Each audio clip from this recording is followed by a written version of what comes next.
my name's Steve, and please do like and subscribe if you want to see me having all sorts of bother with a selection of ancient vehicles, one of them being this Toyota.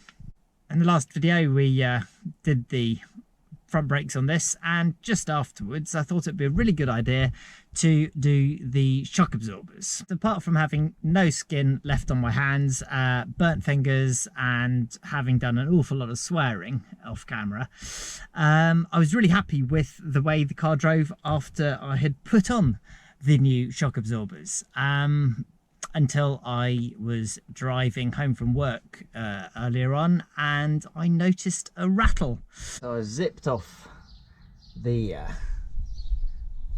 shock absorber from the bottom, and you can see where the top mount has literally just parted company with the chassis, and we've got really what I'd call a botch repair there. So I'm going to grind this out, and this is where I've got to make the bracket for. So I'm going to get some cardboard and some scissors, and hopefully I'll have something to show you in a minute.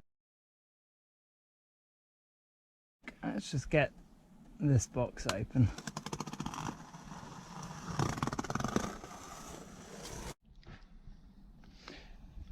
I've been waiting for 2 weeks for these shock absorbers to arrive, so I'm just going to chuck them on now. This is the nice new shock absorber, lovely bush in it, and this is the old one for comparison. And for further comparison, here is the other one after I got seriously hacked off with it and cut it off with a grinder, which frankly worked.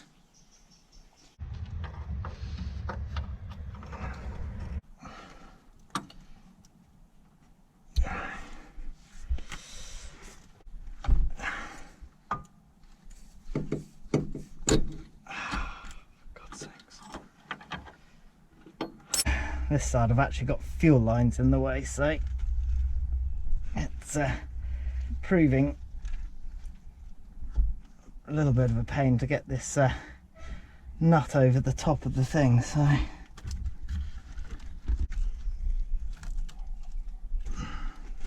right, I'm going to stop filming for a bit so I can swear a lot, and hopefully you'll see me zipping that up in a minute.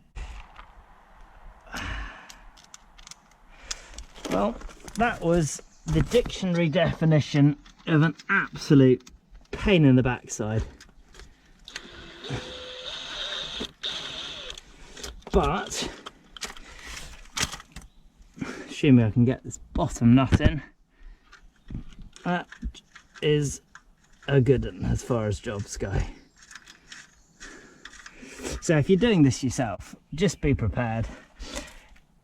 You're going to need small hands, so if you haven't got small hands, buy them, and you are going to burn yourself if you touch hot stuff, which I did, which is really useful.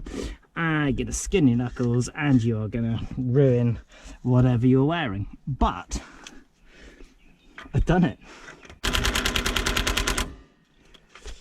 and there we go, new shock absorbers.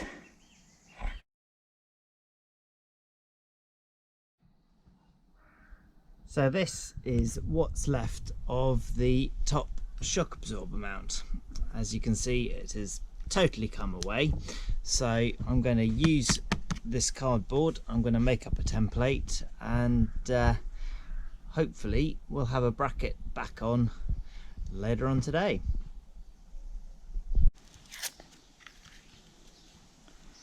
That'll do.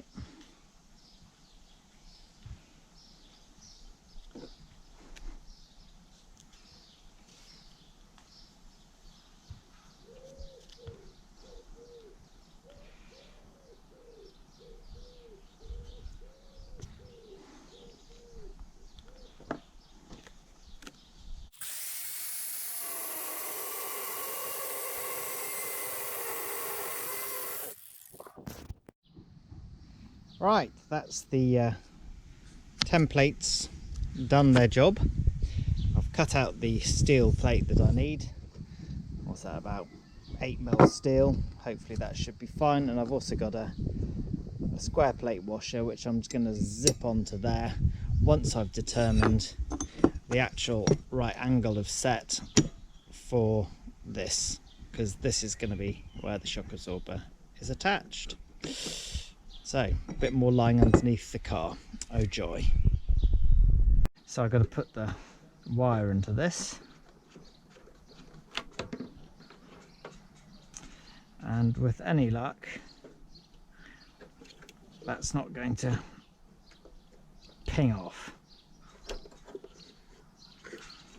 So I'm just going to cut the end bit there and feed that through.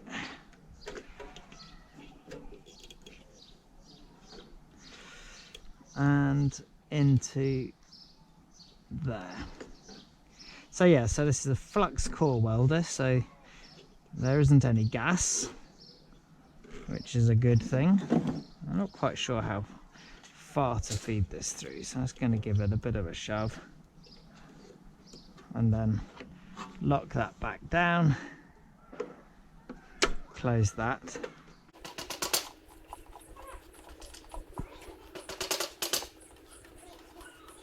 And that should now feed through. So close that down and plug it in.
So I've made up the bracket.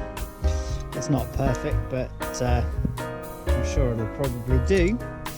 I've put in a little bit of a fillet at the side just to give it a little bit of extra strength, and I've just chucked a load of metal in there.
So I've just taken the car for a spin down some bumpy roads and it's all stayed together so far, so I guess I can go and do something else. So thank you very much indeed for watching, and please do hit like and subscribe, it really means a lot. Thanks a lot. I've actually been really impressed with that little welder that I got from Lidl. FluxCore is just really easy to use, there's a bit of spatter, and the great thing is you can actually see the weld pool, which I've always struggled with the stick welding. So yeah, up to you, but for 80 quid at Lidl, again, not a paid promotion, I'd just say it's probably worthwhile giving it a go.